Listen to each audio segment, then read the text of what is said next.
හරි ළමයි මේ අපි අර පන්තියේ දවසට ගණනක් කරන් ගියානේ. ඒ ගණන් වල හොඳ ගණන් ටික මම හදන්න අමාරුයි වගේ කියලා හිතන ගණන් ටික ඩිස්කස් කරලා වීඩියෝ එකක් දාන්නම් කිව්වා නේ. ඒකේ මේ ඒකේ තිබ්බ මම මේ දාපු ගණන් වල තිබ්බ හොඳ ගණන් තමයි මේ මෙතනත් මම අරන් තියෙන්නේ.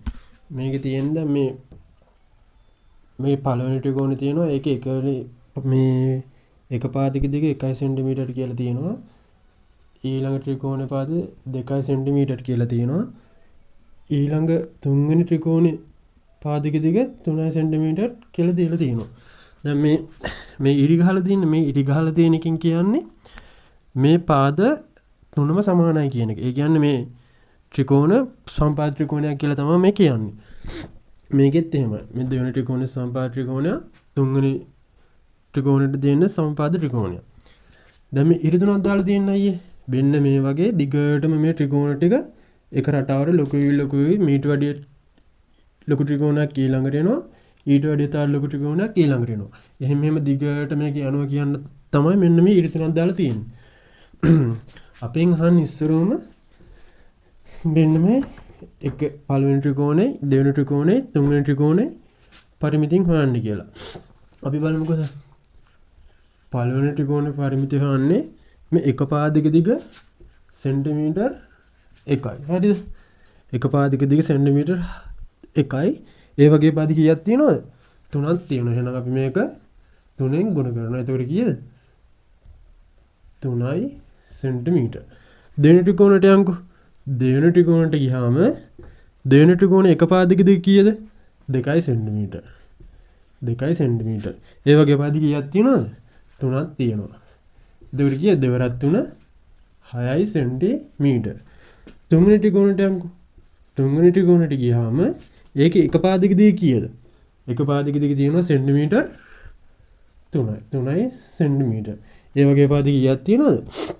3ක් තියෙනවා. එතකොට 3 වරක් 3 9යි. තුන්වෙනි ත්‍රිකෝණේ පරිමිතිය වෙනවා සෙන්ටිමීටර් 9ක්.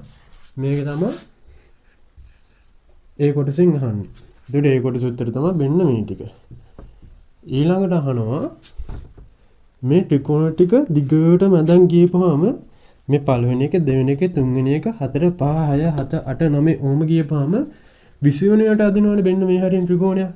අන්න ඒ ත්‍රිකෝණේ පරිමිතිය කීයද කියලා තමයි අහන්නේ. B කොටසෙන් අහන්නේ අන්න ඒක තමයි. ඒක හොයන්න ඔයාලට මතකද පළවෙනි පාඩම? පළවෙනි පාඩමේ තිබ්බේ සංඛ්‍යා රටානේ. නිකන් බලන්න මෙන්න මේ පරිමිතීන් ටික ලියන් ගියාම මේ 3 6 9 ඔහොම දිගට තියෙනවනේ මේ ඉතුරු ත්‍රිකෝණ ටිකෙත් පරිමිති දැම්මොත් ඔහොම දිගට එනවනේ. හරිද? මේ තියෙන්නේ පළවෙනි ත්‍රිකෝණේ පරිමිතිය. මේ තියෙන්නේ දෙවෙනි ත්‍රිකෝණේ පරිමිතිය. මේ තියෙන්නේ තුන්වෙනි ත්‍රිකෝණේ පරිමිතිය. මෙහෙම ගිහිල්ලා n ත්‍රිකෝණයක් එනවනේ. ඒ කියන්නේ අර n කියලා ගන්න සාමාන්‍ය ඕන එක. 3 වෙන්න පුළුවන්, 4 වෙන්න පුළුවන්, 10 වෙන්න පුළුවන්, 100 වෙන්න පුළුවන් ඕනම එක. අන්න ඒ n වෙනියට එන පදේ හොයාගත්තා නම් අපිට 20 වෙනි ත්‍රිකෝණේ පරිමිතිය හොයාගන්න පුළුවන් නේද?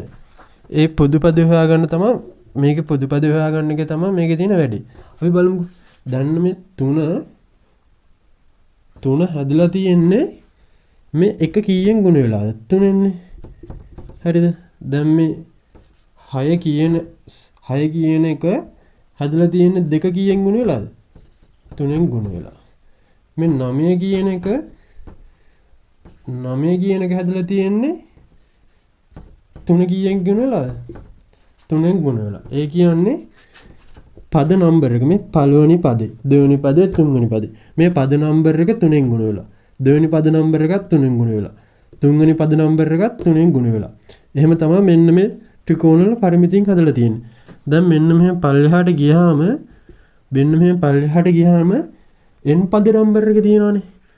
අන්න ඒ n පද නම්බරෙත් 3ෙන් ගුණ කරාම අපිට එනවා නේද? n වෙනි තන තියෙන ත්‍රිකෝණ පරිමිතිය. එතකොට 3 n වලින් ගුණ කරාම කීයද? 3i n නේද? 3i n.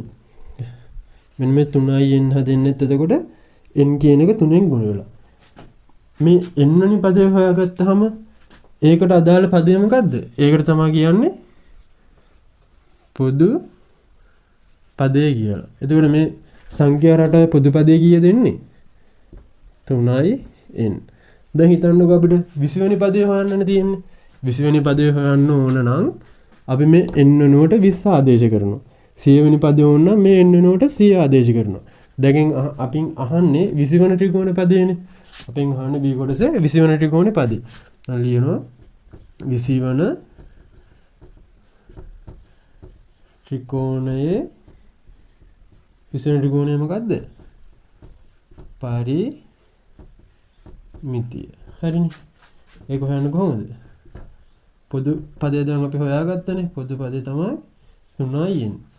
මේ 3n වල මේ n වෙනුවට 20 දැම්මනම් අපිට එනවා 20 වෙනිවට තියෙන ත්‍රිකෝණේ පරිමිතිය. 3 × කීයද? 60යි. 60යි මොනවද? සෙන්ටිමීටර්. මේ හැම එකම තියෙන්නේ සෙන්ටිමීටර්. හරිනේ. ඕක තමයි ගාන. මේ වගේ තවත් ගානක් හදලා මම දාන්න. ඔයාලා මේ ගාන හැදුවා නම් අඩුපාඩු තියෙනවා නම් හදාගන්න. හරිනේ.